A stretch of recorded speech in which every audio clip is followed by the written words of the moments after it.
My Coyote Creek by Jeff Bradford. I knew something really bad was about to happen. We both heard the loud noise come from inside the house, a loud, deliberate noise. I whimpered and shook as Mom positioned me behind a large bush nestled in the middle of the flower garden on the side of the house. We were the only ones home, and Mom's face had an expression I'd never seen before. She looked truly frightened. She whispered for me to stay put. I watched as Mom snuck through the back door. I cried as I tried to do what she told me to do, but I couldn't help it. Still behind the bush, I peered through the window and saw the outline of her figure in the kitchen. She was getting a knife.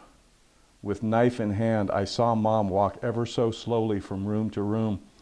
Since the house was no bigger than a bread box, I could see her check every closet and every cubbyhole. The last room she checked was mine. She opened the closet door to find a man staring back at her.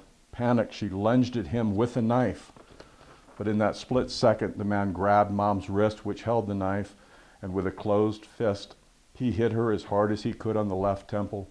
Mom's eyes rolled back up in her head as she fell back. Staggering to remain conscious, she dropped the knife and screamed, "No! Why? Oh my God!" as she ran from the room. Her deathly shrill was irrepressible. I didn't know who she was yelling at, or was she screaming at me? Her terrifying shriek was the loudest noise I had ever heard.